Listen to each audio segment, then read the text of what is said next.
আসসালামু আলাইকুম সবাইকে। তো আজকে কি রান্না করতেছি তা তো দেখেই বোঝা যাচ্ছে।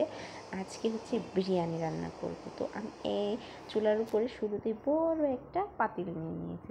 দেখতেই পাচ্ছেন আমি কত বড় একটা পাতিল নিয়েছি, বিকজ আজকে একটু বেশি পরিমাণেই বিরিয়ানি রান্না করব, যেহেতু বাসায় গেস্ট আসছে। তো তার আগে হচ্ছে আমি একটু আলু ভেজে নেব। আমি বিরিয়ানিতে একটু আলু দিব। তো এই যে আমি আলুগুলোকে হচ্ছে একটু ভেজে নেব, মানে একটু ভালো মতো ভেজে নিচ্ছি, মানে একটু কালার আসা পর্যন্ত। তো পরে হচ্ছে আমি এখানে পেঁয়াজ দিয়ে দিচ্ছি। তো এখানে পেঁয়াজগুলোকে আমি একটু ভেজে নেব, মানে এখান থেকে আমি একটু পেঁয়াজ উঠিয়ে রাখবো বেরেস্তার জন্য। বাকি যে একটু পেঁয়াজ ছিল সেটার মধ্যে আমি হচ্ছে মাংসগুলো দিয়ে দিলাম। মাংসটা হচ্ছে আমি আগে একটু ম্যারিনেট করে রেখেছিলাম, মানে সমস্ত মশলা দিয়ে একটু টক দই দিয়ে একটু ম্যারিনেট করে রেখেছিলাম। তো যে আমার মানে মাংসটা আমি সুন্দর মতো এখন ওই যে পেঁয়াজ দিচ্ছিলাম আর যে মশলাগুলো সেগুলো সব কিছুর সাথে আমি সুন্দর করে এটাকে একটু ভালো মতো মিশিয়ে নেব। মানে এটা একটু যাতে একটু মানে একটু তেলে একটু ভাজা ভাজা হয় ততক্ষণ পর্যন্ত একটু ভেজে নিয়েছিলাম। তারপর হচ্ছে আমি এখানে হচ্ছে আদা রসুন মানে যত মশলা আছে, তারপর একটু টমেটো সস মানে মরিচের গুঁড়াও দিয়েছিলাম। মানে সমস্ত মশলা দিয়ে আমি হচ্ছে এটাকে সুন্দর মতো মানে আরও ভালো মতো কষাবো। মানে যেহেতু মাংসের মধ্যে পানি আছে, তো সেহেতু পানিটা যাতে একদম শুকিয়ে যায় সে পর্যন্ত আমি সুন্দর মতো, দেখেন মাংস থেকে কিন্তু প্রচুর পরিমাণে পানি ছাড়ছে, আমি কিন্তু একদমই পানি দেই নাই। মাংসের পানি প্লাস হচ্ছে মশলার যে পানি ছিল, আমি কিন্তু এর ভিতরে আলুগুলো দিয়ে দিচ্ছি। তারপর হচ্ছে মশলার পানি, তারপর টক দই দিয়েছিলাম, মানে সমস্ত পানি মানে সুন্দর মতোই এখানে ব্যবহার করা, মানে পুরো পানিটাতেই কিন্তু রান্নাটা করা হচ্ছে।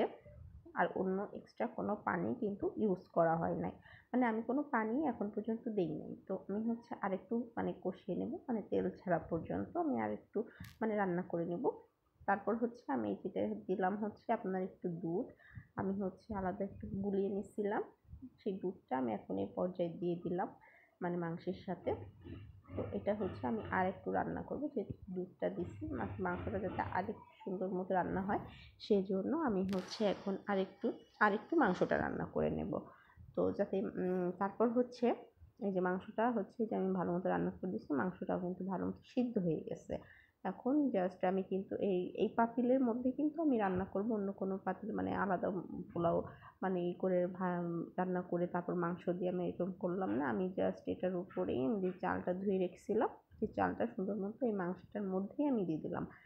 তো এটা দেওয়ার পর হচ্ছে আমি হচ্ছে এরপর হচ্ছে এর মধ্যে আস্তে আস্তে লবণ মানে মানে এক্সট্রা যেহেতু পোলাও দিছি সেহেতু লবণ তো দেওয়াই লাগবে। তো আমি হচ্ছে এর মধ্যে আর এক্সট্রা লবণ টবণ যা দরকার আমি সব দিয়ে দিছি। তো এই যে হচ্ছে আমার পোলাওটা, তো এখানে হচ্ছে আমি এখন জাস্ট দমে রেখে দিব। তো দমে দেওয়ার আগে হচ্ছে আমি যে পেঁয়াজ বেরেস্তা করে রেখেছিলাম ওই পেঁয়াজ বেরেস্তাটা উপর দিয়ে একটু ছিটিয়ে দিলাম, ছিটিয়ে দিয়ে এটা আমি এখন অনেকক্ষণ দমে রাখলাম, কারণ চালটা হচ্ছে এখন ভালো মতো প্রপার সিদ্ধ হয়নি। তো এই যে আমি অনেকক্ষণ দমে রেখে দিয়েছিলাম। এখন এই যে হচ্ছে আমার বিরিয়ানিটার ফাইনাল লুক। তো এটা কিন্তু খেতে অনেক মজা হয়েছিল। আমি জাস্ট মানে শর্টকাটে যাতে তাড়াতাড়ি রান্নাটা করা যায় মানে এক পাতিলের মধ্যে মানে রান্না করছিলাম। তো এটা কিন্তু ভালোই হয়েছিল, খারাপ হয়নি, একদমই বিরিয়ানির মতোই হয়েছে, মানে পারফেক্টলি আমার কাছে পারফেক্টই লাগছে, আমার কাছে ভালো লাগছে। তো আল্লাহ হাফেজ, ভালো থাকবেন।